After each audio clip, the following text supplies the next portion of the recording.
Nós vamos abrir a palavra de Deus em segundo livro dos Reis. Amém? Vamos lá, segundo livro dos Reis.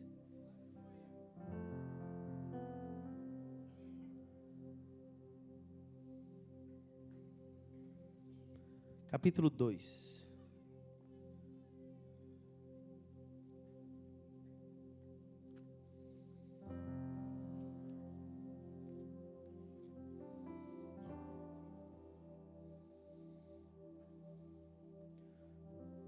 Fala, filho.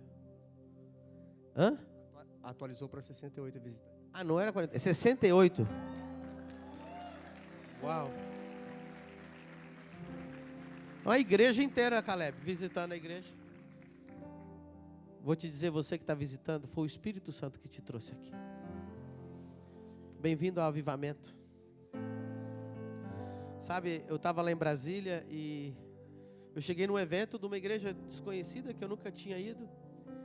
Tanta gente veio me cumprimentar, falou: pastor, eu te sigo na internet, pastor, e tiravam foto com a gente. Eu falei: gente, de onde esse povo? E eles diziam assim: meu Deus, o que vocês estão vivendo lá em Balneário Camboriú? Às vezes dá vontade de pegar essa pessoa, trazer ela aqui para ela falar para vocês. Elas diziam: eu queria tanto estar vivendo o que vocês estão vivendo, deixa eu tirar uma foto.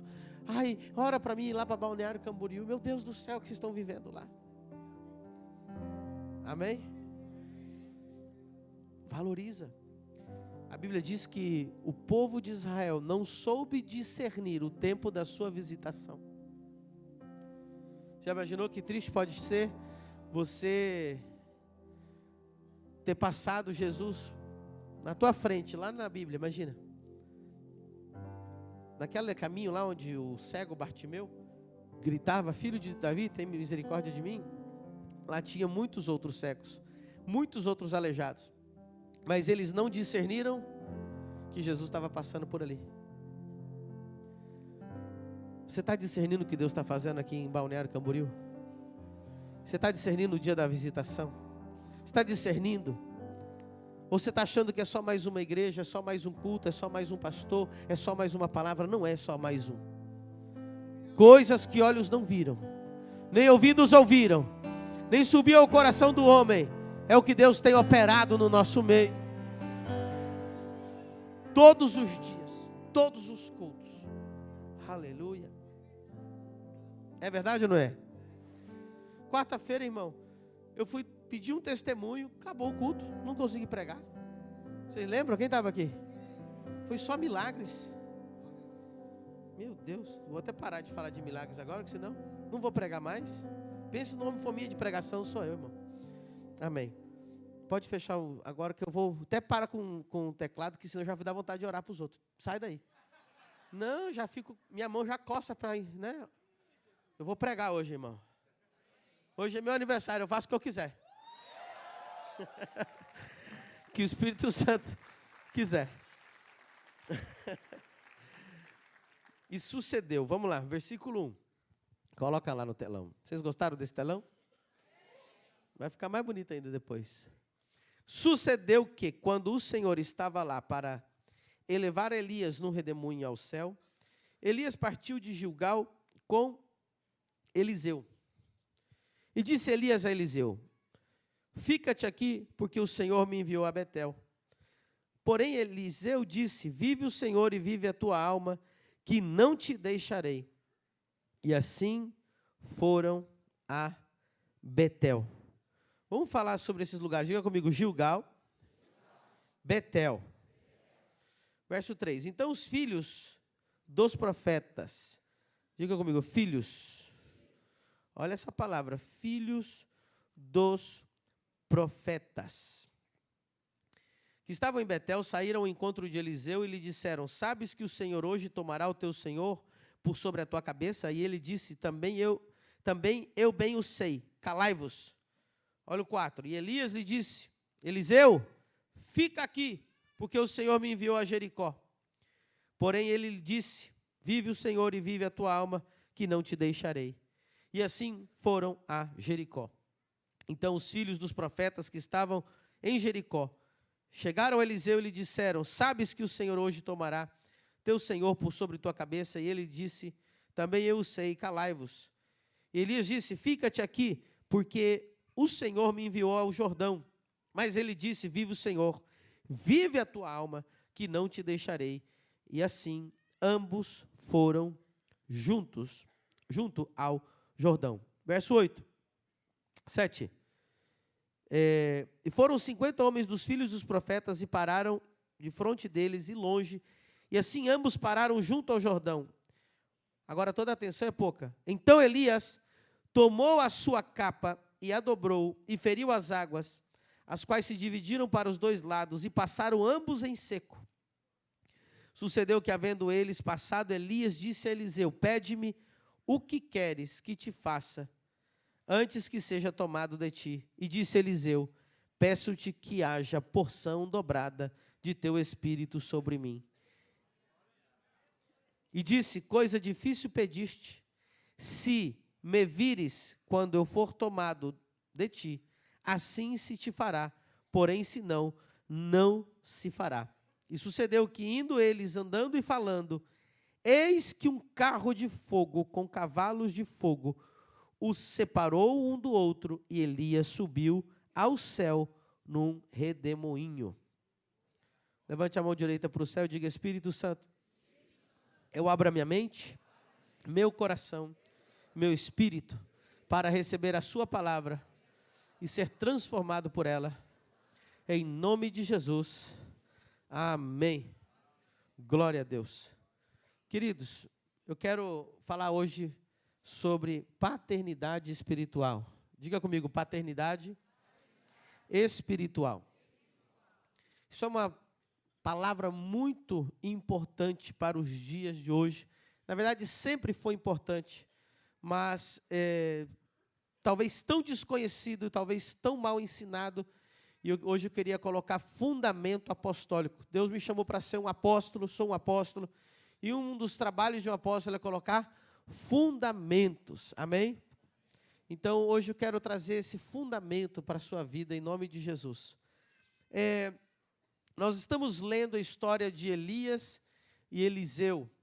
A história de quando Elias foi levado ao céu e deixou, então, a sua capa, o seu manto, né, e a porção dobrada para Eliseu, que era o seu servo, aquele que caminhava mais perto de Eliseu. E aqui nós podemos tirar muitas, mas muitas lições extremamente importantes para o nosso coração.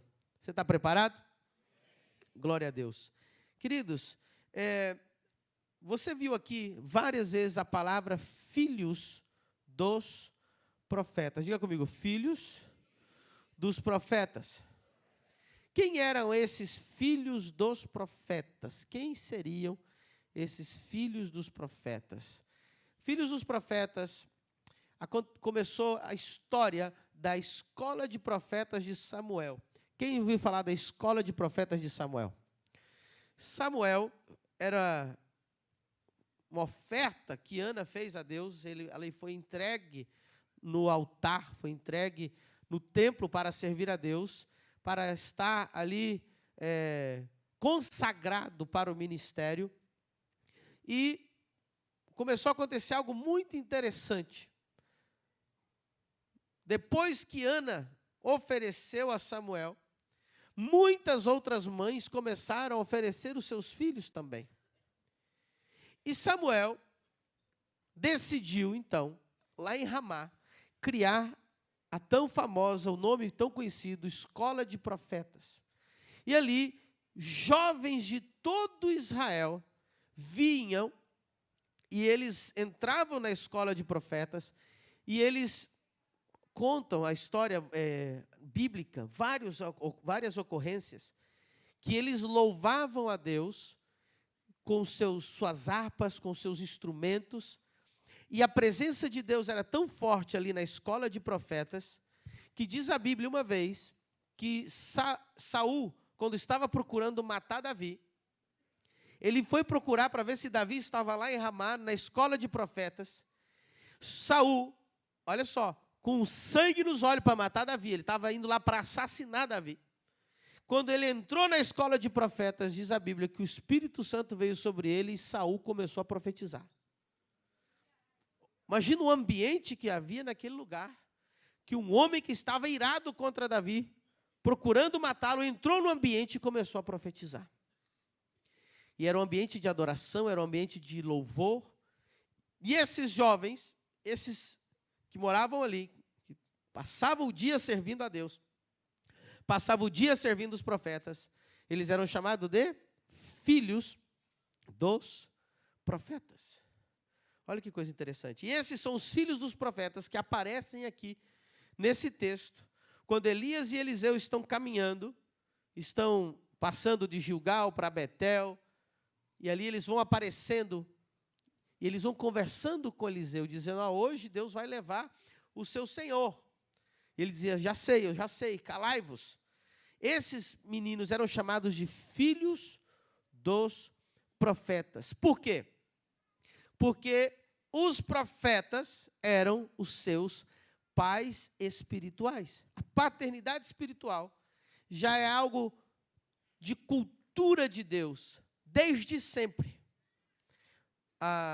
Até hoje os judeus chamam Abraão de pai. Sim ou não? Você precisa entender. Agora eu quero ir um pouquinho mais profundo aqui para a gente colocar fundamento. A primeira pessoa que aparece como pai na história é o próprio Deus. Diga comigo, Deus é pai. Inclusive, ele se apresenta como pai. Ele é o Deus Pai. Olha que coisa interessante. Depois, o primeiro homem que Deus chamou como pai da fé, se transformou como pai da nação, Abraão. Até hoje os judeus, até nós, chamamos o pai Abraão. O que você precisa entender?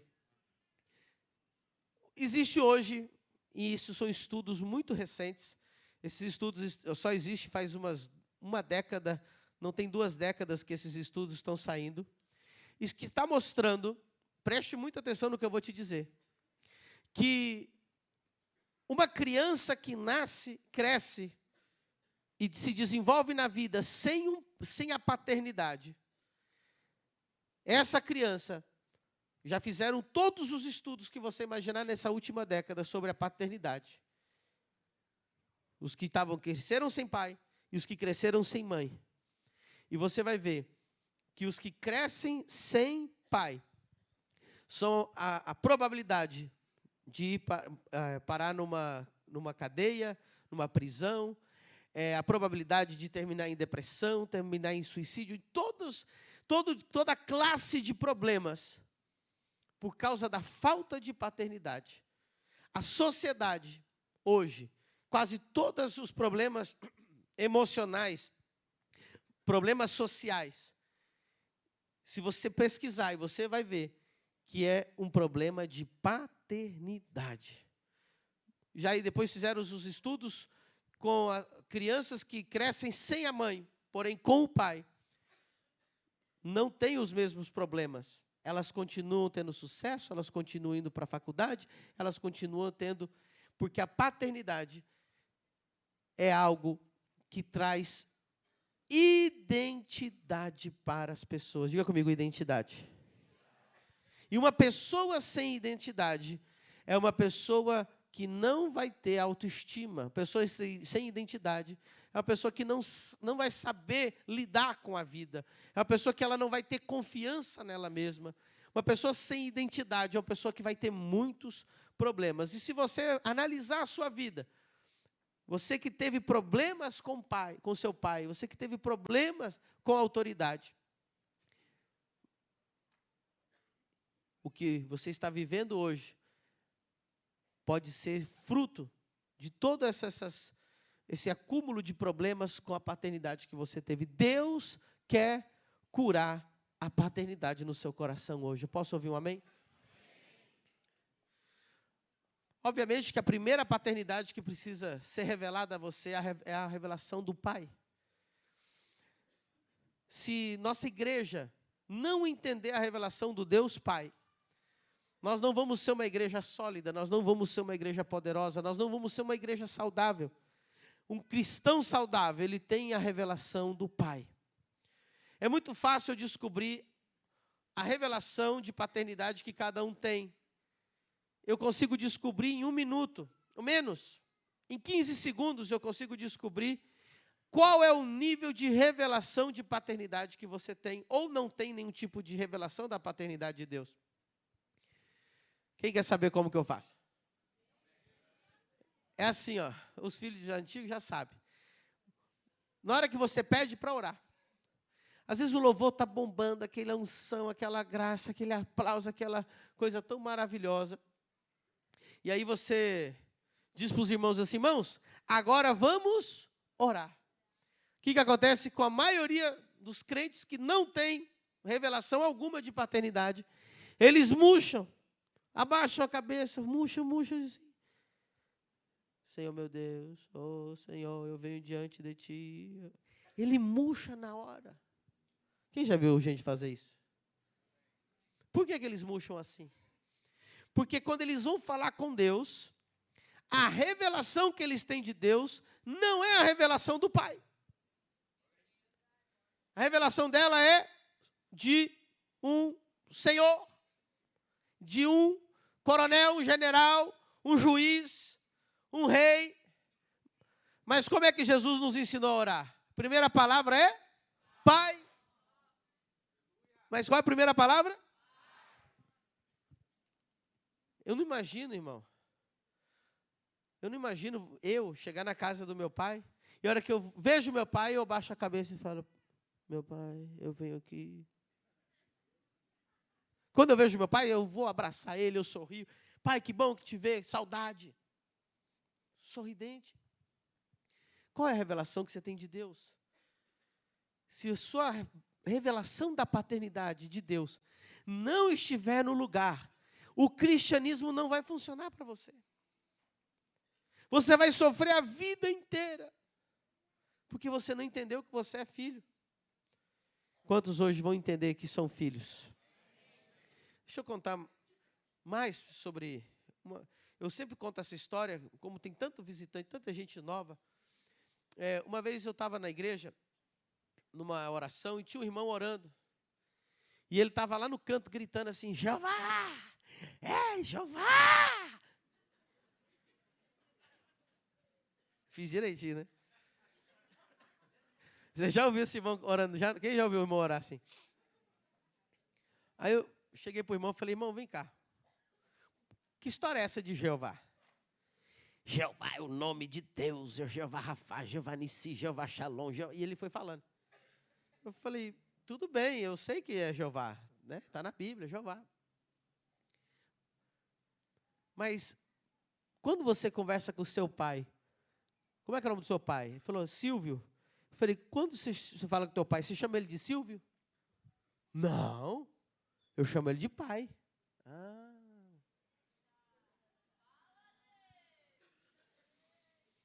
Se na hora de orar você não diz pai, você diz Jeová, qualquer outra coisa, é porque não está nascendo de ti a revelação de paternidade. Talvez Deus ainda seja só Senhor, Rei, Juiz, qualquer coisa. Mas quem tem a revelação do Pai, ele não murcha para falar com Deus. Ele até estufa o peito de honra de dizer, ele é meu Pai. Pai, eu te amo.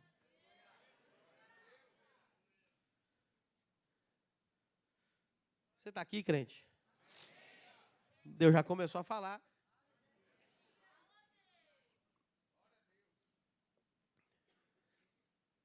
Eu vou tentar voltar daqui a pouco em 2 Reis. Mas eu preciso falar dessa paternidade. Jesus falou mais do Pai do que qualquer outro assunto no Novo Testamento. O assunto mais falado de Jesus foi reino e Pai. Por quê? Se você não entender que Deus é o teu Pai e não fazer dele teu Pai, o Evangelho não vai funcionar para você. Vai só funcionar para te salvar. Mas para ter vitória aqui na terra, não vai. Porque Deus, Ele quer filhos. Deus não quer membro de igreja. Ele quer filhos. Deus não quer evangélico. Ele quer filhos. Deus não quer um povo gospel. Ele quer filhos. Meu Deus. Jesus não morreu na cruz para deixar uma igreja evangélica ou para deixar um mundo gospel. Jesus morreu na cruz para nos tornar filhos de Deus. Para nos dar uma nova identidade. Essa é a palavra, identidade. Aleluia. Você já viu como que... Você viu o crente orando. Ali ele revela a identidade dele. Eu não sei quem que estava aqui, outro dia, dando testemunho, e falou assim, é que eu não queria lá pedir oração, porque eu não me sentia digna de pedir uma cura para Deus. Meu Deus, até os endemoniados são curados, porque Deus não cura porque alguém merece, Deus cura porque Ele é bom, porque Ele é maravilhoso. E se você é filho de Deus, mais ainda. Tem gente que não pede nada para Deus, porque ele diz, eu não mereço. Sabe por quê? Você não tem identidade de filho.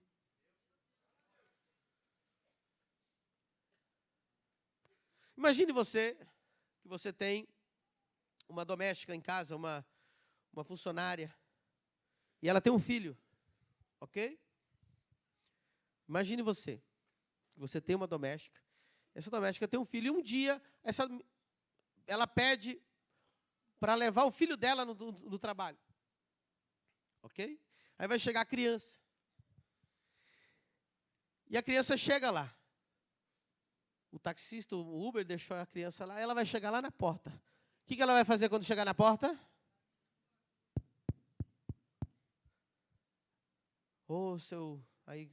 Teu nome, né? Seu fulano, tudo bem? Eu sou filho daqui, né? E eu vim aqui, minha mãe falou para mim ficar aqui. Aí ele vai, tudo bem, pode entrar. Aí o menino vai ficar todo travado assim, não é? Tudo coitadinho assim, meu Deus, onde eu estou? E aí, vai chegar uma hora que a criança vai... Vamos supor que a criança está com fome. Ela não vai nem pedir comida. Vai ter uma bolacha ali, e a criança vai olhar para a bolacha e vai falar assim, aquela bolacha é gostosa, né? Vai lamber os beijos. Aquela bolacha de chocolate? Mas ela não vai ter coragem de... Por quê? Porque ela não é filha. Ele não é filho. Ele está lá simplesmente como filho da doméstica. Então ele se comporta como tal. Ele não tem direito a nada. Ele está ali por um favor. Para de se comportar como filho da empregada. Para de se comportar como que você não tem direito a nada, que você não merece nada e se sentir um peixe fora d'água.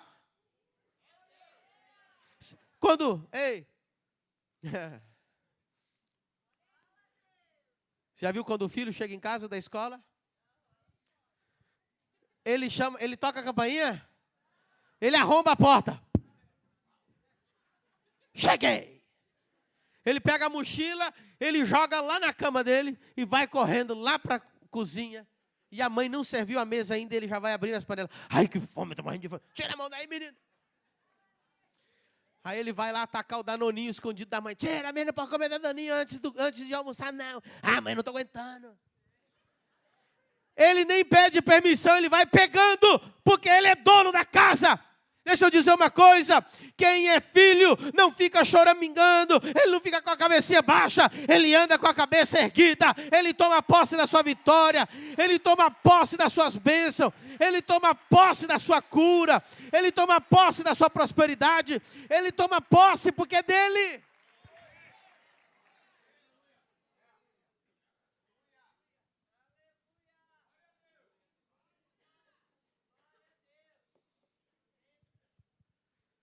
Será que você é filho? Pai nosso que está nos? Qual é a primeira palavra? Não tem jeito, eu vou ter que pregar essa mensagem. Depois eu volto aqui em 2 Reis.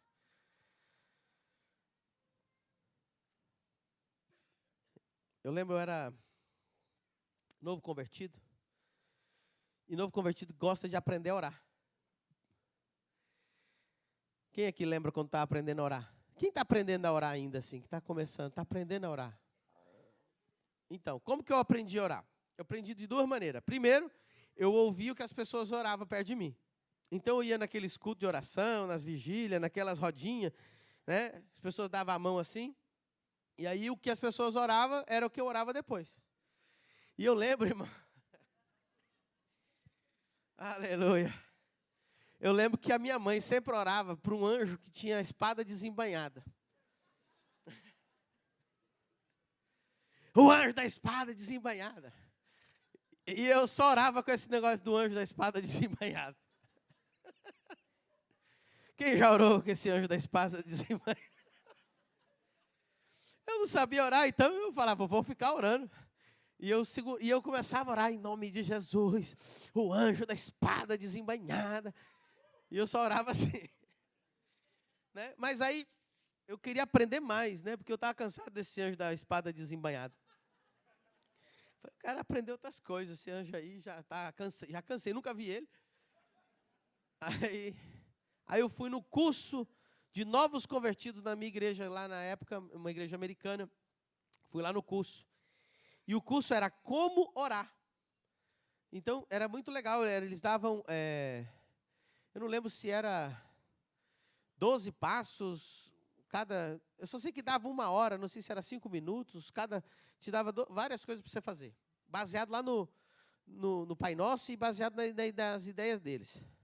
Então, eu lembro até hoje, eu tinha 15, 16 anos. Aí estava o curso assim, ó.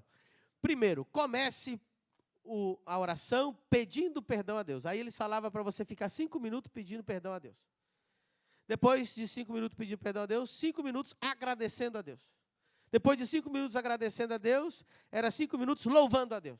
Depois de 5 minutos louvando a Deus, era 5 minutos intercedendo pelos outros. E assim por diante. Eu não sei se era 10 passos, 7 passos, 12 passos, eu só sei que dava 1 hora. E lá no final, o último, estava escrito assim, agora pede o que você quiser. Então você tinha que ficar 1 hora orando por todo mundo, e aí no final, o restinho, você podia pedir para alguma coisa para você. E tinha que começar pedindo perdão a Deus. Bom, vocês preferem aprender com, vamos dizer assim, com o homem que inventou esse modelo, ou é melhor aprender com o que Jesus falou? Jesus disse para a gente orar como? Pai nosso que está nos... Santificado seja o seu... Venha o teu... Espera aí. Olha que coisa. Não pediu perdão ainda, mas já está pedindo o reino. Venha o teu... Mas não pediu perdão ainda. Seja feita a tua... Na terra como no céu. Então já pediu o reino, já pediu a vontade na terra como no céu, e ainda não pediu perdão. Ixi, irmão, acho que Deus vai libertar muita gente aqui da mente religiosa. Não pediu perdão e pediu o reino, pediu a vontade feita na terra. O pão nosso de cada dia nos dai? Pediu pão e não pediu perdão ainda. Depois de pedir o pão, perdoa as nossas? Espera aí, então ele pede o reino, pede a vontade, pede o pão, e depois é que pede o perdão. Por que primeiro pede-se o reino, primeiro pede-se a vontade, primeiro pede-se o pão, e só depois pede perdão? Eu sempre eu fiquei, quando essa revelação entrou no meu coração, eu fiquei tão assim, impactado. Eu falei, Deus, me fala comigo. Por que primeiro eu posso pedir o pão para depois pedir o perdão? Por que o Senhor não colocou primeiro pedir perdão para depois pedir o pão? Sabe qual foi a resposta de Deus? E essa que Ele está te dando agora? Ele te diz assim, porque antes de ser o seu juiz, eu sou o seu pai.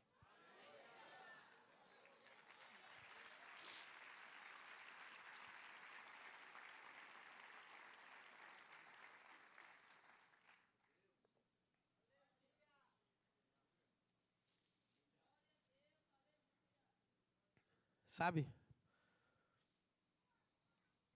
O filho pródigo tinha um irmão mais velho. Quando o filho pródigo voltou, o irmão dele ficou indignado, ficou revoltado. Ele disse, pai, o Senhor matou o bezerro gordo para ele, o Senhor está fazendo a costela de chão, aquela janelona aqui, ó, pá, gaúcha, assim, de engraxar o bigode. Aleluia. Aleluia. Mas para mim o Senhor não matou nenhum cabrito. Olha aí, olha. Foi tirar satisfação com o pai, o irmão do filho pródigo. Você matou para ele o bezerro gordo, mas para mim nenhum cabrito o Senhor nunca matou. Sabe qual foi a resposta do pai dele?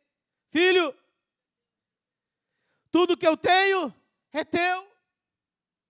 Se você quisesse ter matado um bezerro gordo por ano, você teria matado. Você poderia ter comido o que você quisesse, poderia ter feito os banquetes que você quisesse. O irmão do filho pródigo era filho, mas vivia como servo. E às vezes você fica assim. Pai, por que o Senhor abençoa aquele, abençoa aquele, abençoa aquela, prospera aquele, prospera aquela? E Deus está dizendo, você também é filho, é que você não tomou posse da tua vitória, você não creu de verdade, você não se comportou como filho. Imagina você. Eu acho que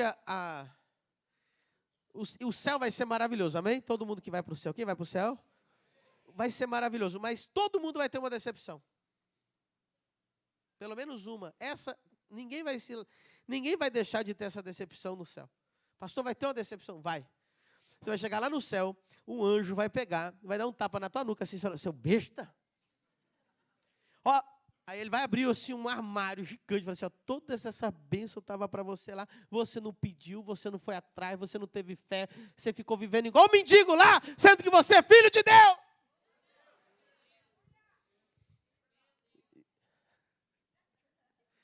Não vai ser nesse nível, né, irmão? Mas se eu fosse o anjo, eu ia dar essa. Mas você está entendendo? Você vai chegar no céu e falar assim, meu Deus, por que eu vivi tão baixo se eu podia ter vivido de forma tão abençoada? Você está feliz? Mudei a pregação, não vou conseguir voltar em 2 Reis. Você está recebendo essa pregação? Vou te falar mais.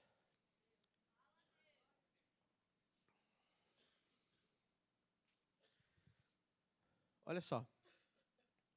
Vem cá, pastor Dan. Fica aí. Imagine os irmãos. Aqui está o pastor Dan. Você já viu vergonha alheia? Vou fazer você sentir vergonha alheia agora. Dan, então, como que eu falo? Você não me dá o seu celular de presente?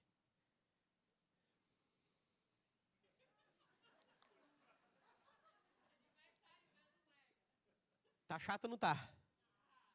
Olha a diferença. De quem que é o celular agora? Meu. Vou pedir para ele segurar. Segura aí para mim. Você pode dar glória a Deus aí, irmão? Agora preste atenção. Dan, me dá o meu celular. Muito obrigado. Pode sentar. Pai nosso que está no céu, santificado seja o teu nome, venha a nós o teu reino, seja feita a tua vontade, assim na terra como no céu. O pão nosso, o pão que já é meu, me dá. Você não entendeu? Ele não disse assim, me dá pão que eu não tenho, me dá pão que eu sou um pobre pecador. Ele disse assim, o pão que já é meu, me dá hoje. Você não está pedindo pão porque você não tem, você está pedindo pão que já é seu.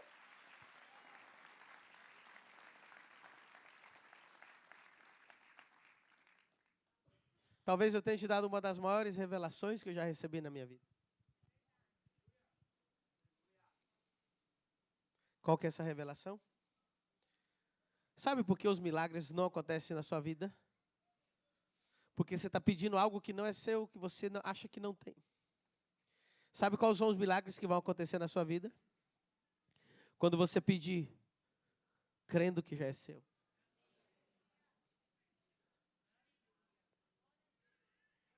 Ai, por favor, me cura. O que eu mando vocês falarem quando eu vou orar por cura?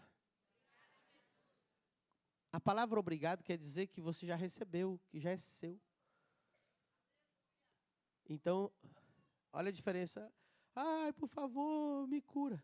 Senhor, obrigado, porque o Senhor já me curou, estou recebendo, obrigado, Jesus. Ó, olha a diferença. Quem está entendendo? Quem aqui é filho de Deus? Então, para de viver como um mendigo. Posso te dar outro segredo? Quem quer outro segredo de paternidade? Muito importante o que eu vou te falar agora. Prepara o seu coração. Se o meu filho chegar para mim e falar assim, pai, eu quero uma bicicleta. Me dá uma bicicleta. Pai, e meu filho chegar para mim e falar assim, pai, pode ser a pior bicicleta de todas. A mais quebradinha. Aquela enferrujada. Pai, eu vi lá no OLX, R$1,99 a bicicleta. O aro está amassado. Eu só quero uma bicicletinha, papai. Eu vou dar a bicicleta para ele? Mas ele está sendo tão humilde que ele está pedindo a bicicletinha velha. Olha o tanto que ele é bonzinho. Meu filho é tão bonzinho que ele quer uma bicicletinha que foi achada no lixo, o cara está cobrando R$1,99. Por que eu não vou dar para ele? Se ele está sendo tão humildezinho, o coitadinho. Sabe por quê? Porque eu não dou lixo para o meu filho. Eu não dou coisa ruim para o meu filho, porque meu filho me representa. Eu quero que ele tenha uma bicicleta boa, como qualquer outro pode ter uma bicicleta boa, porque ele é meu filho. E eu não sei dar coisa ruim para o meu filho. Sabe por que Deus não te dá as coisas? Deus não sabe dar coisa ruim para os filhos dele. Ele não sabe dar empreguinho, ele não sabe dar carrinho, ele não sabe dar motinha, ele não sabe dar casinha, apartamentozinho, coisinha. Deus só sabe dar coisa boa.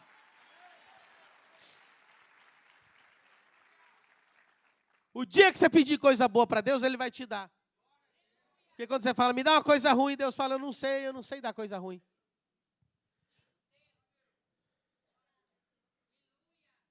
Pede coisa boa para você ver se Ele não sabe dar. Meu Deus, estou pregando bem hoje. Aleluia. Esse aqui que é a recompensa do profeta. Esse aqui que bebe água, né? Dá um copo d'água para o profeta. Mas eu vou voltar aqui. A cultura do reino de Deus, a cultura da paternidade. Diga comigo, a cultura do reino de Deus é a cultura de paternidade.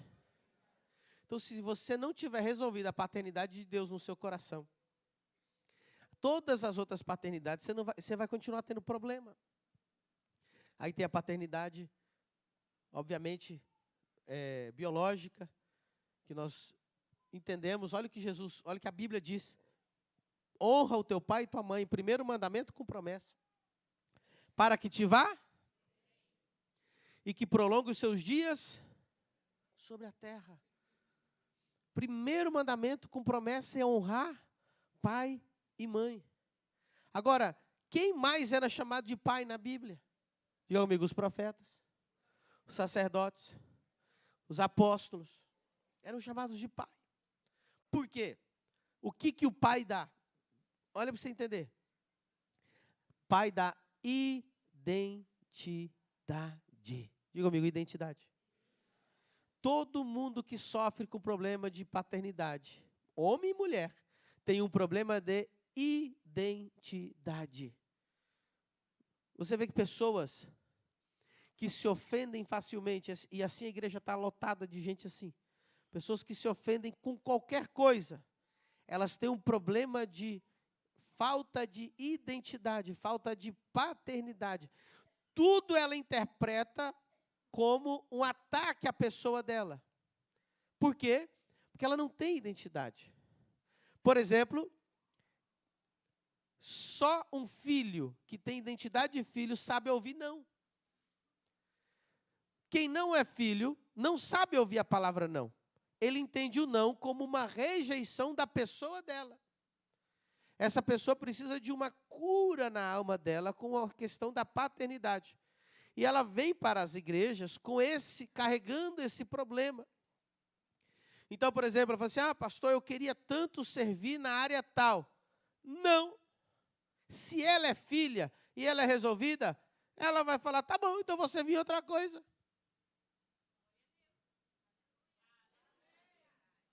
Mas quem tem um problema de paternidade, automaticamente aquilo foi para ela uma facada no coração.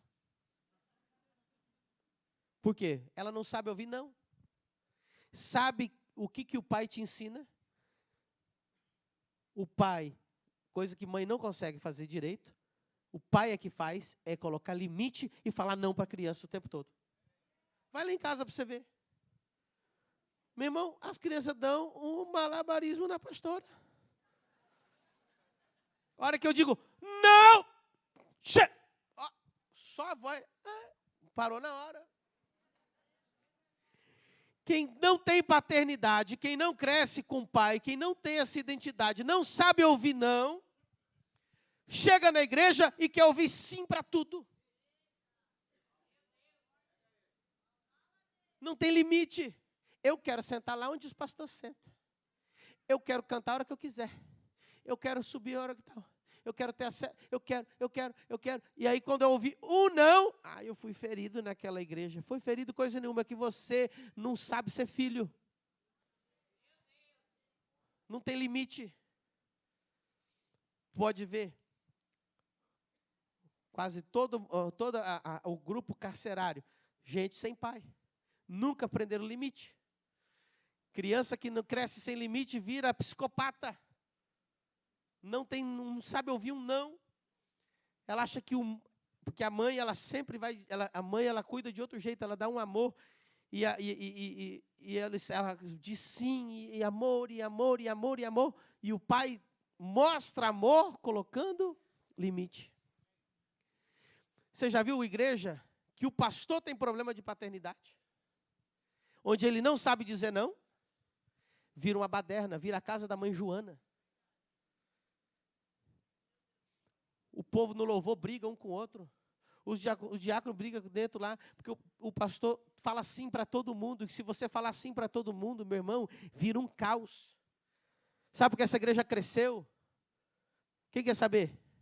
Porque essa igreja tem um pai. Porque essa igreja tem palavra, tem limite, tem ordem, tem organização, tem paternidade.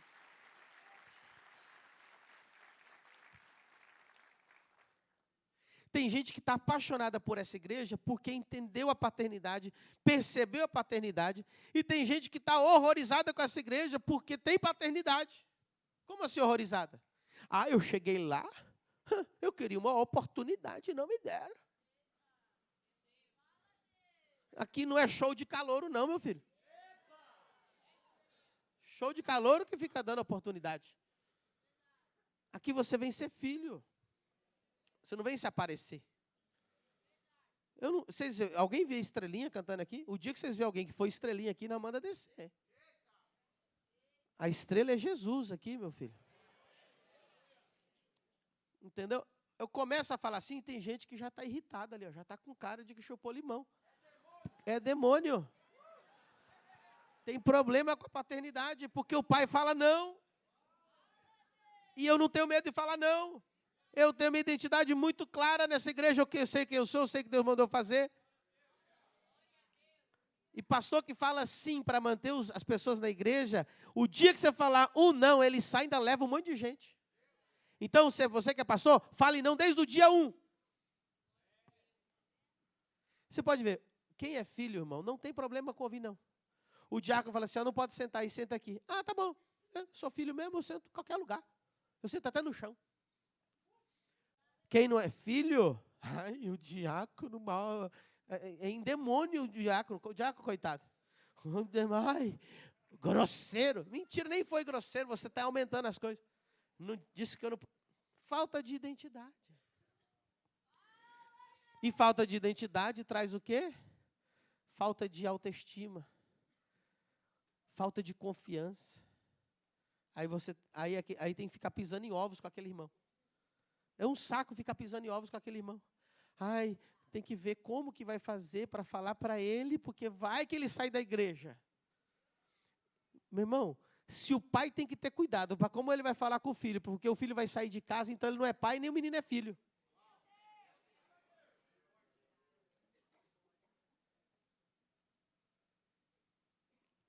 Eu vou terminar a pregação. Porque... Não. Quem está entendendo? O que o pai dá? Identidade. Você tem que saber quem que é seu pai. Agora, Deus é tão bom que tudo que Deus faz é através de paternidade. Tudo. Preste atenção. Qualquer instituição que Deus criou, Deus estabeleceu uma paternidade. Você tirou a paternidade, você estragou o sistema de Deus. Deus criou o casamento. Quem que ele colocou de cabeça? O pai de família. Deus criou Israel. Deus primeiro chamou os patriarcas, pais. Deus chamou Israel. Colocou quem? Moisés, como pai daquela nação. Abraão, pai. E aí sim Deus vai. Depois o sacerdote, pai. É tão interessante esse negócio de pai. Diz a Bíblia que José se tornou pai de Faraó.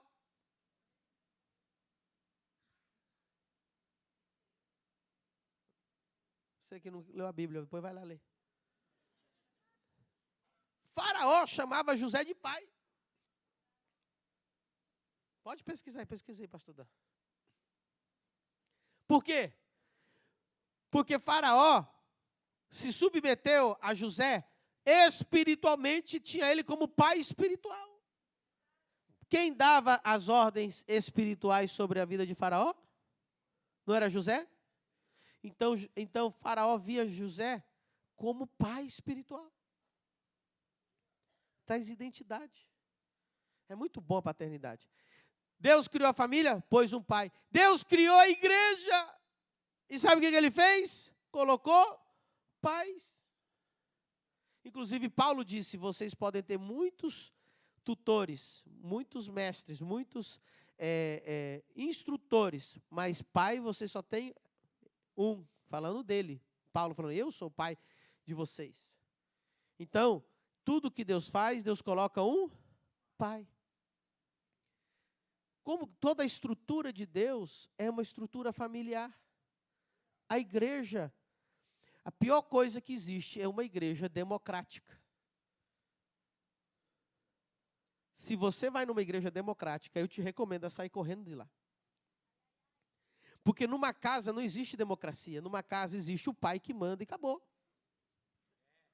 Se você não está gostando, irmão, você não gosta do modelo de Deus. Quem gosta do modelo de Deus? Não é o pai que é o cabeça no lar? E na igreja também, Deus deixa os pais na igreja. Para darem o quê? Identidade. Irmãos, você talvez seja antigo de igreja. Que você seja antigo de igreja não significa que você entende do reino ou entende das coisas de Deus. Porque muita gente antiga de igreja aqui em Camboriú, em Balneário Camboriú, vem de modelos que tem zero paternidade. Zero. Como assim, pastor? Igrejas que tem votação para ver quem vai ser o pastor. Alguém vai chegar lá na minha casa e votar para ver se eu que vou ser o pai da casa? Os filhos vão votar. Vamos votar quem vai ser nosso pai.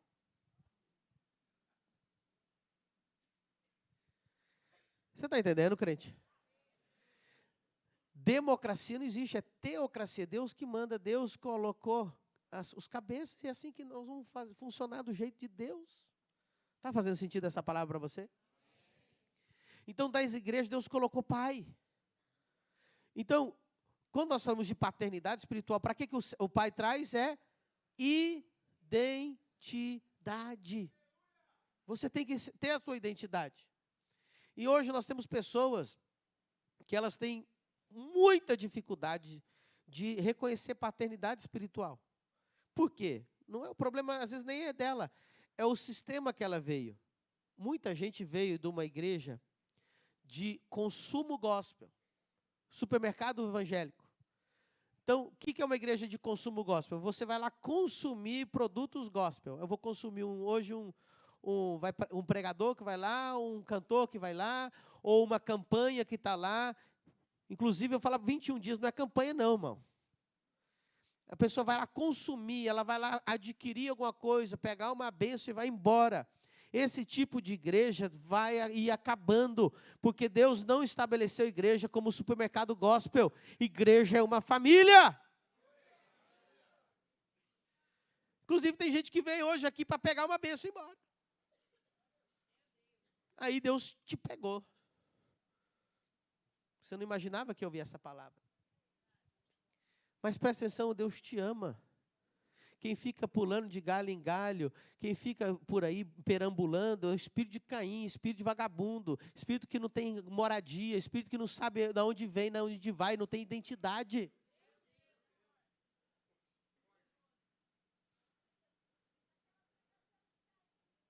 Se eu pregar de Caim agora que nós... Quem está entendendo? Então você tem que saber quem é teu pai espiritual. Ah, meu pai espiritual é Jesus. Irmão, então eu vou orar para você ir lá ver ele logo lá. Você congregar lá no céu com ele.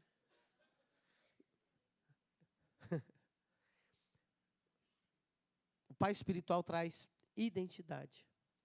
E esse texto que nós lemos de 2 Reis, o que aconteceu? Elias, quando subiu, quais foram as palavras de Eliseu?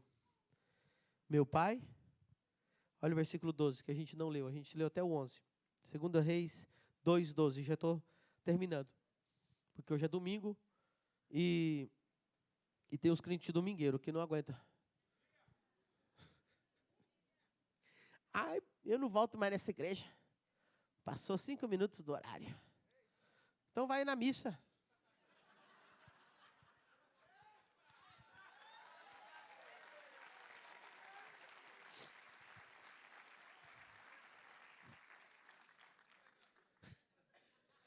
O que vendo Eliseu clamou, meu pai, carros de Israel e seus cavaleiros.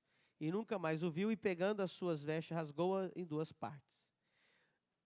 Então eles eram filhos dos profetas. E como Eliseu chamava Elias? Meu pai. Deixa eu explicar uma coisa muito interessante para você. Quem aqui já ouviu falar da porção dobrada?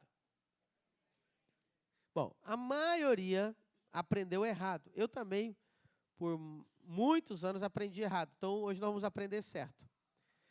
Diga comigo, porção dobrada. O que é porção dobrada, meu irmão? Olha, muita gente pensa, isso é ensinado. Inclusive, você vai continuar ouvindo pregadores falar isso. Até alguém pode até subir nesse púlpito e falar isso. Não se torne aquele crente chato e falar, está errado.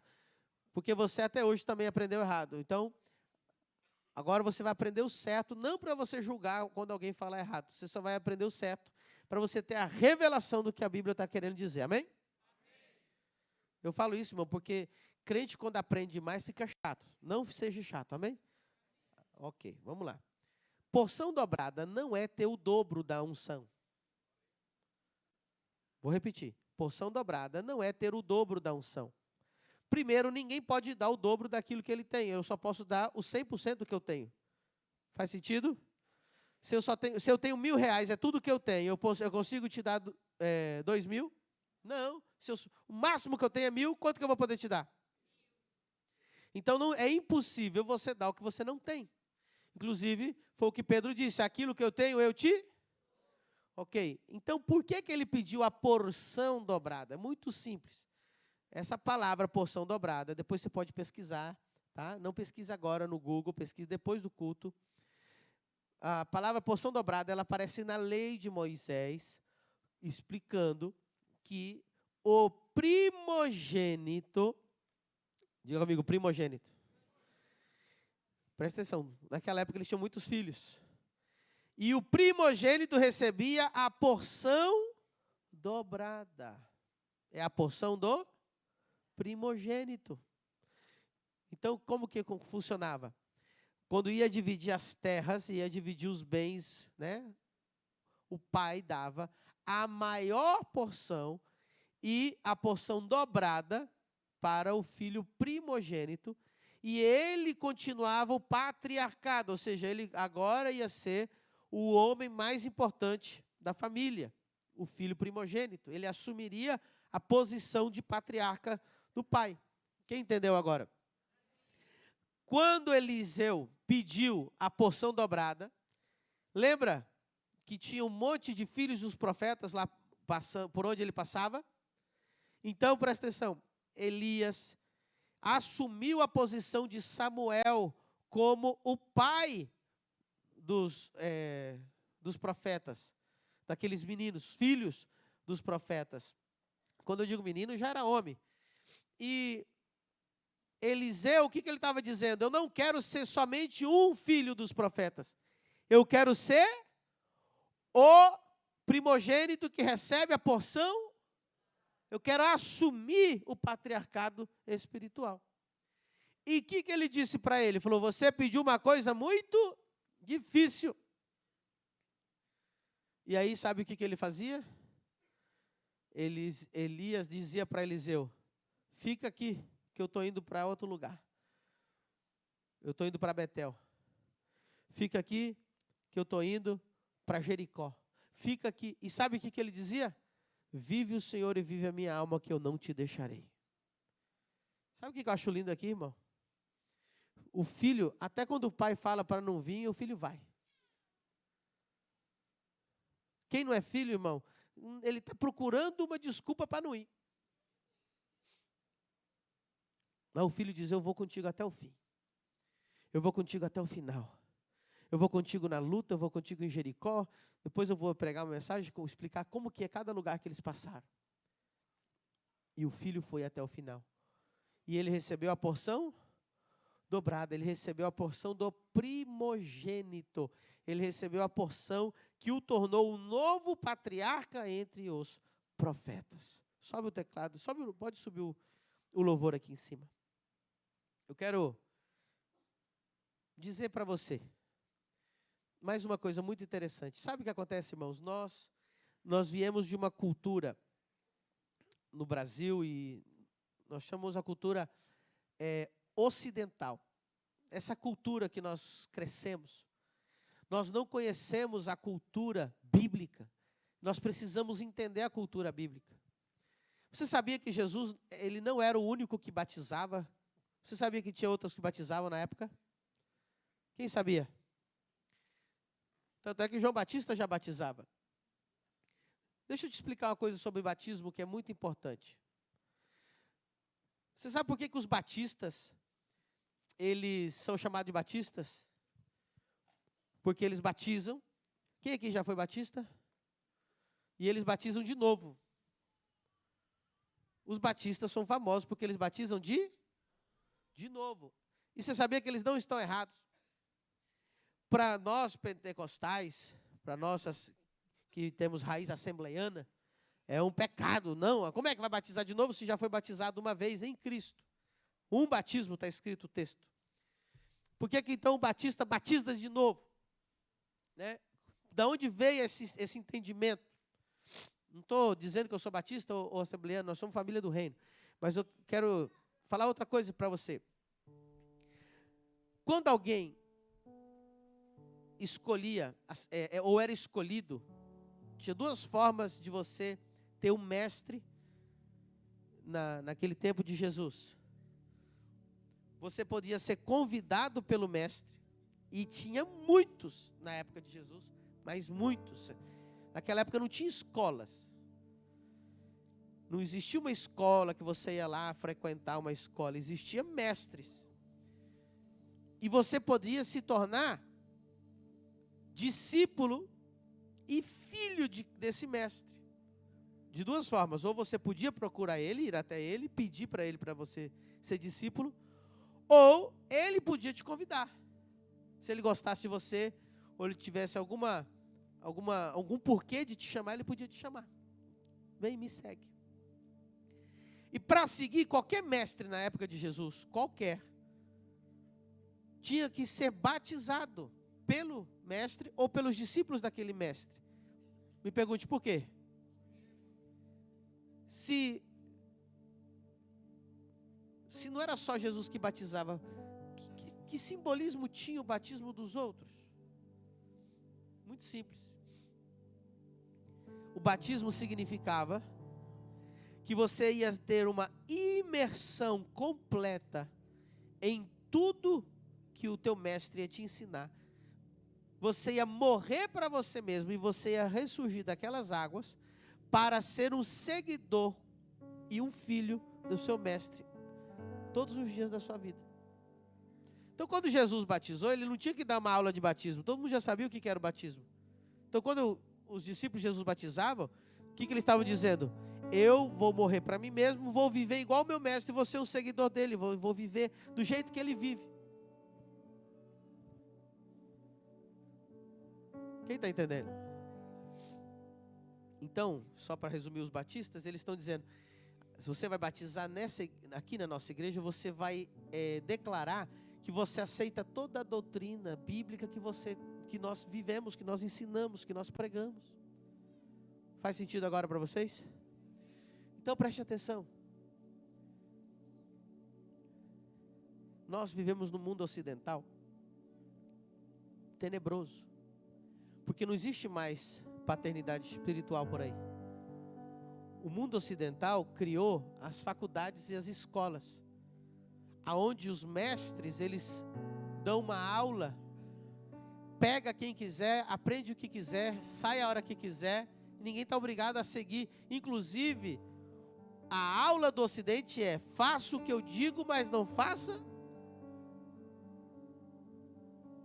Já a escola hebraica, a escola judaica, vocês seguiam o mestre para ser igual a ele.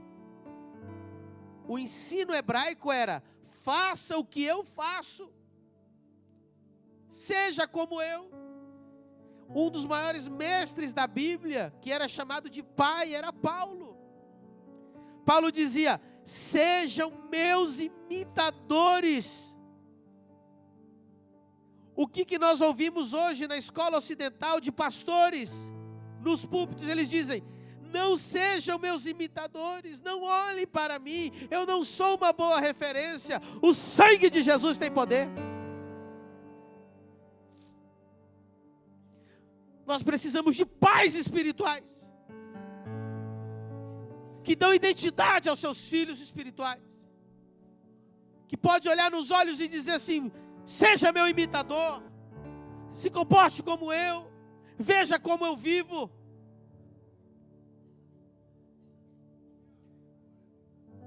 Muita igreja não está dando certo, porque o pastor diz assim, orem, mas ele não ora. Ele diz assim, não veja pornografia, mas ele vê. Ele diz, não faça, mas ele faz. Ele fala assim, seja um dizimista, mas ele não é. Um dia eu estava dando uma aula para pastores. Eu falei, vocês não têm moral de pedir para o teu povo ser dizimista. Aí eles ficaram assustados. Por quê? Eu falei, porque vocês nunca foram.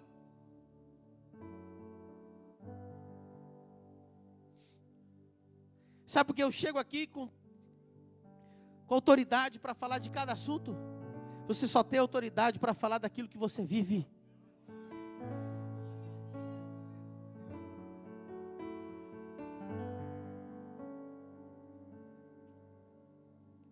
Deus quer restaurar a paternidade de Deus na sua vida. Mas Ele também quer restaurar a paternidade espiritual. Talvez você é crente velho, crente de já passou por um monte de igreja, consumidor gospel, órfão.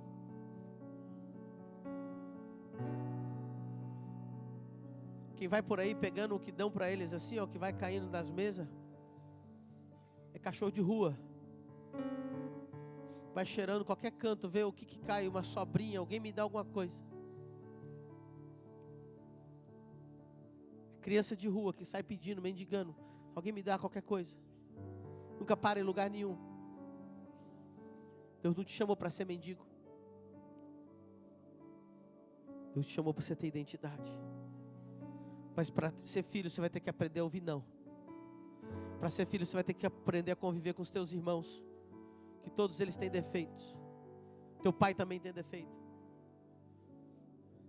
Para muita gente essa dinâmica de paternidade não serve para ela. Porque primeiro a paternidade de Deus não está resolvida no coração dela. Essa mensagem, para quem está resolvido com Deus, é fácil de ouvir. Mas às vezes nem Deus é teu pai, no sentido que você não entendeu isso ainda. Como é que você vai pensar, cogitar, se nem Deus consegue ser seu pai, cogitar que um pastor vai ser um pai espiritual para você? Então primeiro você precisa resolver com Deus isso. Pedir para Ele revelar a paternidade dele na sua vida. Uma vez eu vi um rapaz sair da igreja, ele falou, estou saindo da igreja. Perguntei para ele, por quê? Ele disse, esse negócio de Deus não funcionou para mim. Ou seja, na cabeça dele, Deus era uma coisa que ia, melhorar a vida dele instantaneamente. E como as coisas não foram do jeito dele, isso é um problema de paternidade. Se não for do meu jeito, não serve.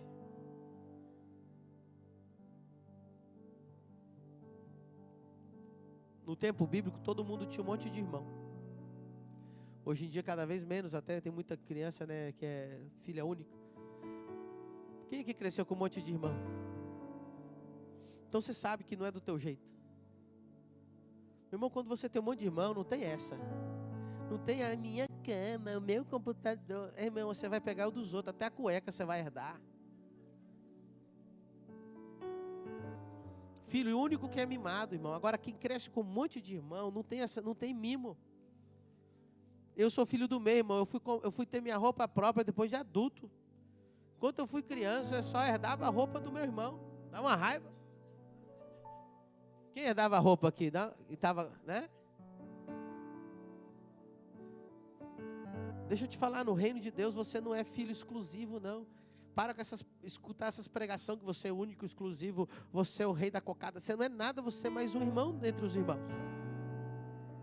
Você tem que aprender a conviver com os irmãos. Parar de mimimi, parar de reclamar. Aleluia. Aprende a ser filho.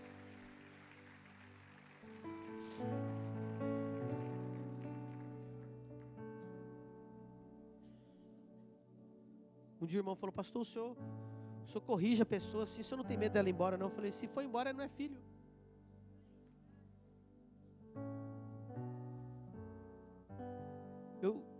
Quem já apanhou do pai aí? Você foi embora? Eu vou dar mais chibata em você, irmão. E você vai ficar se você é filho. Se não é, vai embora. Eu não aceito um homem que é meu pai bater em mim. É ou não é? Por isso você vai embora. Porque você não aceitou paternidade. Quem que esse pastor acha que é para falar desse jeito?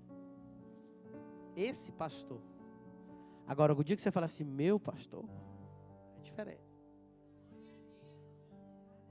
Essa igreja. O dia que você falar minha igreja.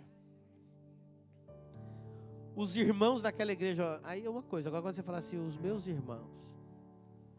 Aprende a amar. Aprende a ser filho. Pega a identidade. E quando você pegar a identidade do teu pai espiritual,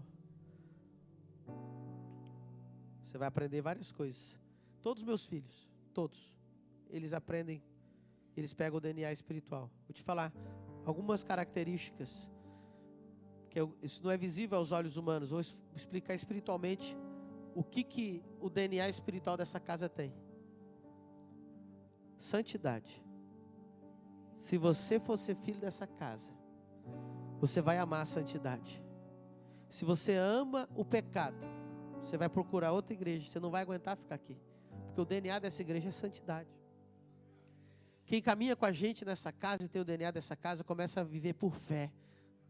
Porque o DNA dessa casa é fé. Outro DNA dessa casa é generosidade. Você vai ver que todos os meus filhos são generosos. Eles não têm medo de ofertar nada. Eles ofertam tudo. Por quê? Porque eles viam o pai fazer primeiro. Cadê meus filhos? É impossível você ser filho da família do reino e não ser generoso. Você sabia que quando você é generoso, você insulta aquele que é avarento? A tua generosidade é uma afronta para o avarento. Quando você é generoso e você vê alguém ofertando aqui, você fica feliz, não fica? Quem já viu a pessoa ofertar um carro? O generoso, ele fala assim, nossa, uau, yes, eu também vou fazer, um dia eu chego lá, uau, quem dera. Porque ele tem o DNA generoso. O avarento diz assim, mas olha que besta.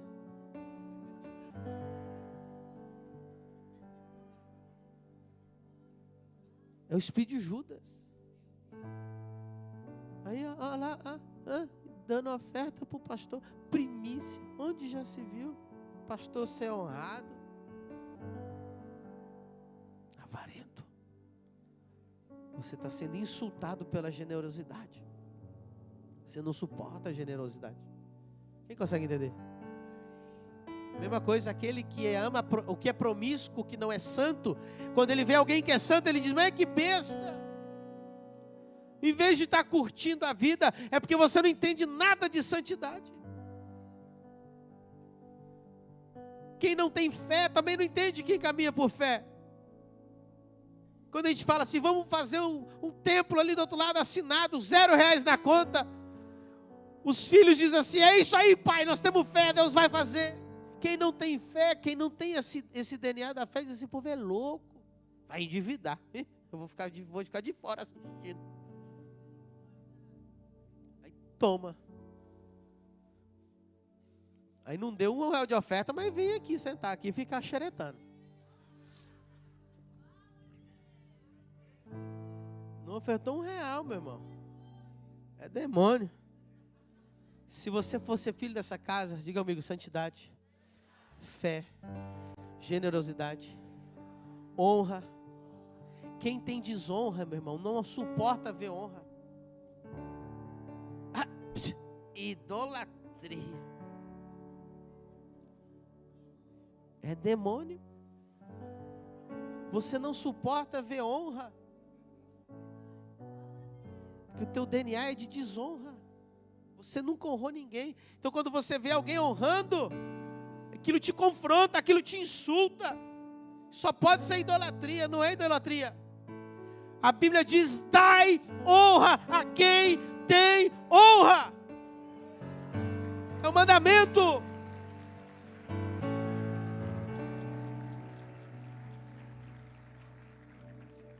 Os filhos dessa casa, santidade, fé, generosidade, honra, é o DNA dessa casa. Outro DNA dessa casa é 50 nações. Você só vai saber que você é filho dessa casa o dia que você acordar segunda-feira pensando em 50 nações. Quando você fala assim, a visão do pastor Medina é 50 nações. Não, quando você for filho, você vai falar, minha visão é 50 nações. Você vai trabalhar e fala assim, pai, eu quero ganhar essa comissão, porque eu quero pegar dessa comissão uma grande oferta e levar para 50 nações. Quem não é filho, ele diz assim, pastor, ora por mim para Deus me prosperar. Para quê? Para mim ficar rico e não ter que ir na igreja mais.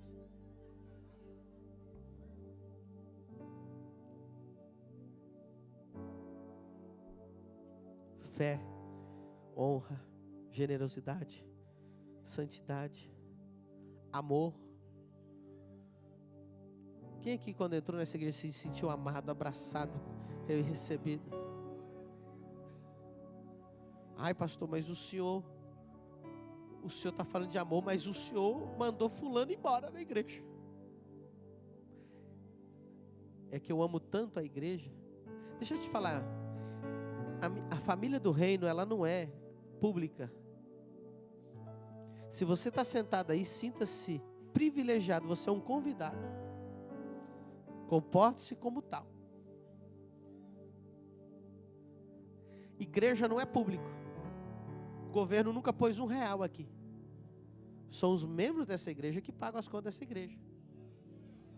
Então isso não é um lugar público para você vir fazer o que você quiser. Se alguém entrar na tua casa e começar a cuspir nas paredes, você vai fazer o que com ela?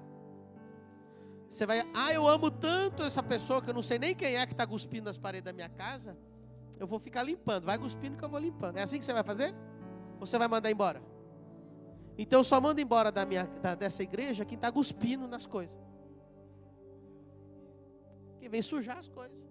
Agora quem senta bonitinho, se comporta, respeita, honra, aprende. Então, eu amo tanto a igreja, que pessoas que estão danificando a igreja, nós não deixamos no nosso meio. O pastor que ama, ele vê o lobo, ele desce o cajado no lobo. O pastor que não ama, diz assim, deixa comer aí, deixa fazer o que quiser, deixa estraçalhar tudo. Aqui não. Quem está entendendo?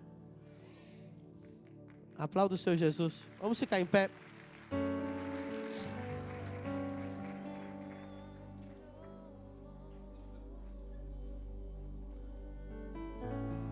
Aleluia.